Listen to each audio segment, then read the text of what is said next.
Teve sim a reformulação. É inegável que o Inter reformulou o elenco. Eu quero te trazer alguns números e dados que comprovam como mudou o grupo do Inter nessa janela de transferências. Pode ser? Vem comigo!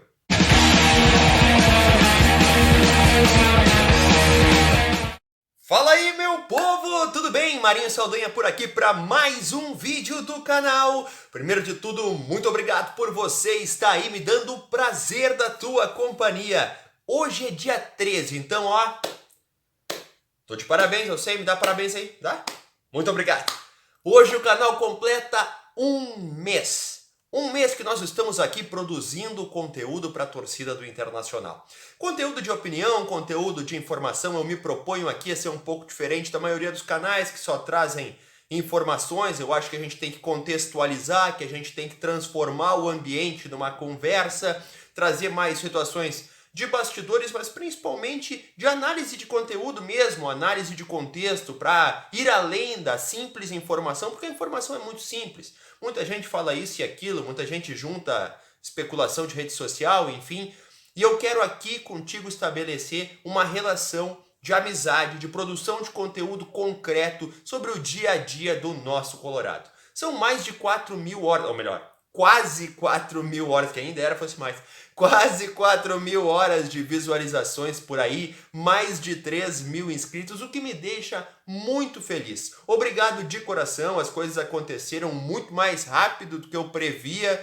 Nós estamos aí, demos uma melhoradinha no estúdio desde o começo, temos tentado melhorar o conteúdo também, temos feito, enfim, o enquadramento melhorou, a questão da imagem tá melhor. Nunca mais usei azul, depois que me reclamaram. Usei a camisa do Inter esses dias, mas, né, temos que dar uma variada, afinal, o guarda-roupa é grande, não tanto.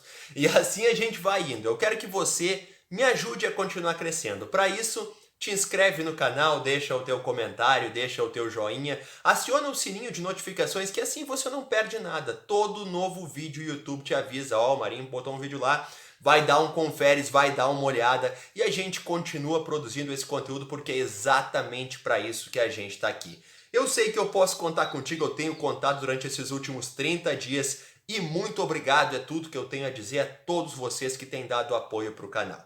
Mas a gente vai falar de Inter de futebol porque o assunto agora é reformulação. Todo mundo sabe, eu sei, você sabe que a direção do Inter baseou a sua candidatura e a sua eleição na reformulação do grupo de jogadores. Ruptura era a palavra da moda, a palavra que mais era citada no momento da eleição do presidente Alessandro Barcelos, de seu departamento de futebol, de seu conselho de gestão, de todo mundo que comanda o Inter hoje em dia. E isso de fato está sendo feito. Eu tenho dados para te mostrar que de fato o grupo mudou muito. Se nem todos os jogadores que a torcida queria que saíssem, saíram, e eu cito aqui o caso do Rodrigo Dourado, que ficou, o próprio Edenilson, que muita gente queria que fosse negociado e não foi, muitos outros tantos foram embora. O Cuesta foi para o Botafogo, o Patrick está no São Paulo, o Marcelo Lomba está no Palmeiras, o Inter se desfez de vários jogadores. E eu te digo que nessa janela de transferências que se fechou ontem, o Inter contratou 14 jogadores. A janela esteve aberta desde janeiro, até ontem, 14 jogadores. Isso dá uma média superior a 3 jogadores por mês. Dá quase um jogador por semana, meu amigo. É muita gente. É como se o Inter chegasse e contratasse um time inteiro novo e quase um banco inteiro novo também. Com tudo isso, o grupo de jogadores do Inter está um pouco inchado. São 38 jogadores, segundo o site oficial do Inter, claro, com os jogadores que ainda não estão lá porque foram anunciados ontem, o Pedro Henrique e o Alan Patrick. 38 atletas. E nós vamos agora, com uma colinha que eu fiz aqui, então não repara se eu der uma olhadinha para baixo, que né, a memória não guarda tudo. Vamos falar de jogador por jogador, de posição por posição, desse grupo de atletas grande que o Inter tem na mão. Antes de começar posição por posição, eu quero te dizer que muitos treinadores, inclusive, reclamam quando tem grupos muito grandes. Eu cito aqui alguns exemplos, o próprio Guardiola, do Manchester City, o Celso Rotti. Não estou comparando nem colocando no mesmo pacote o Guardiola e o Celso Rotti, só estou citando exemplos de técnicos que não gostam de grupos grandes. O Celso Roth, eu me lembro dele falando isso várias vezes, o próprio Tite eu já ouvi ele falando também, que o grupo ideal para o Guardiola é com 28 a 30, para o Roth até 33, o Tite também não fica tão longe disso, porque são treinadores que consideram que num treinamento com um grupo com quase 40 jogadores, muita gente fica de fora. E quando o jogador fica de fora, ele perde motivação, ele perde ritmo, e o próprio técnico, para tentar contemplar os anseios daquele jogador, às vezes se força a mudar o treino ou a colocar aquele jogador mesmo sabendo que ele não vai ter tanto espaço.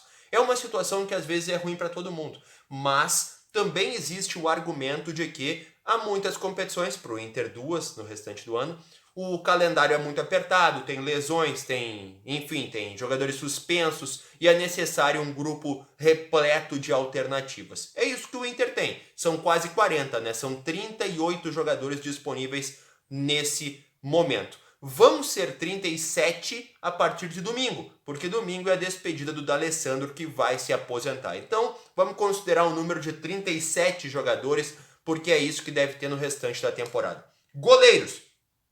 O Inter tem todos formados nas categorias de base. E aqui vale uma vírgula explicando que isso também é uma das premissas da direção do Inter nesse momento. Valorizar os goleiros formados em casa. Para isso, o Inter trouxe de volta o Kehler, que esteve emprestado na Chapecoense. Tem aí o Daniel, o Emerson Júnior e o Antony no grupo principal. Você vai lembrar que ano passado, por exemplo, o Inter teve o Danilo Fernandes e o Marcelo Lomba. Eles custavam bastante, salários elevados, e foram liberados depois do fim dos contratos, porque o Inter não queria suas permanências, preferiu apostar nos goleiros da base e está muito bem servido no gol.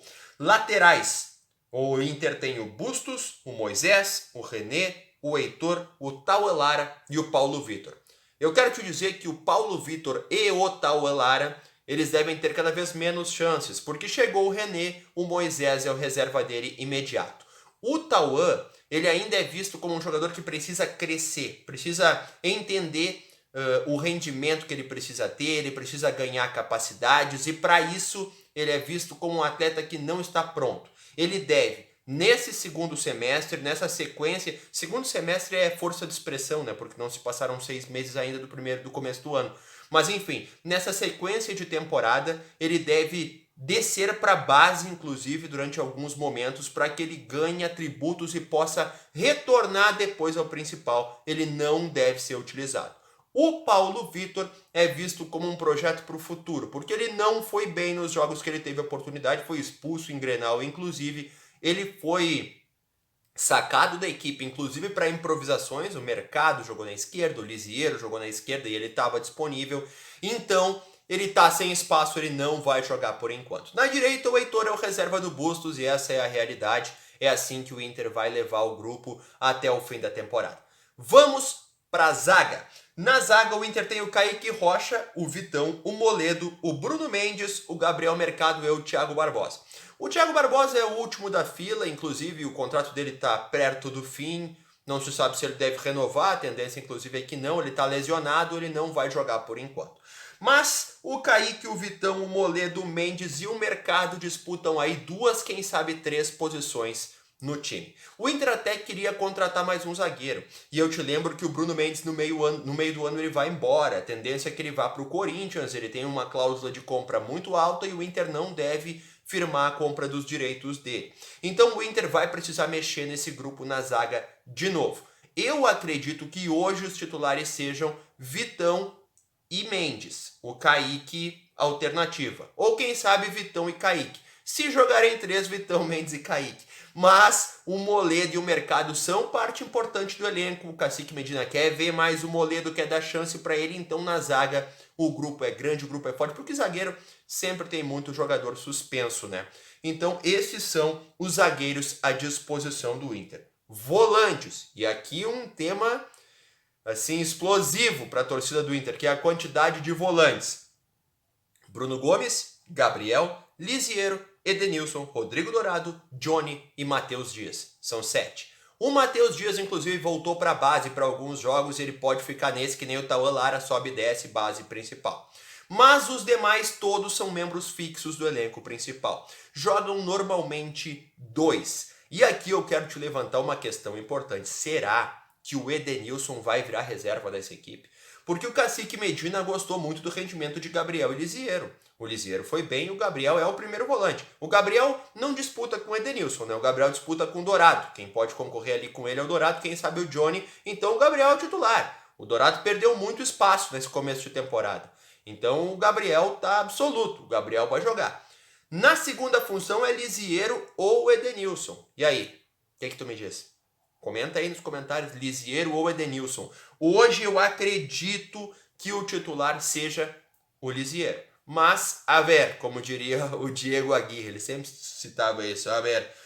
Nós temos ainda aí o Johnny participando do elenco, horas entra, horas não entra, e como eu te falei, Matheus Dias fecha o grupo. Eu juntei aqui, para o vídeo não ficar tão longo, e ele vai ficar bem longo, eu juntei meias e pontas, vou falar neles rapidamente. D'Alessandro, Lucas Ramos, Bosquilha, Maurício, Depena, Tyson, Caio Vidal, Gustavo Maia, Wanderson, Alan Patrick e Pedro Henrique. Ufa, é gente pra caramba. Devem jogar 2 ou 3, né? Pontas, um em cada lado e um meia. O Alan Patrick pode jogar de volante, pode jogar de meia, eu acho que ele é titular. Pelo investimento que o Inter fez por ele, ele é titular. O Tyson é inegavelmente titular também, mas pode até ser empurrado pro ataque. Eu não descarto essa posição.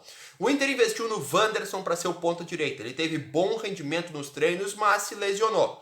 Na ponta esquerda, Depena e Pedro Henrique. Os demais, todos brigam por espaço. Ah, Caio Vidal de vez em quando, Lucas Ramos, Bosquilha entra, não entra. O Maurício, ele é um dos jogadores que tem tido destaque e é hoje o titular sólido e firme do time. Mas eu aqui quero te dizer que eu não consigo ver um futuro para o Maurício no modelo de jogo do Cacique Medina a longo prazo.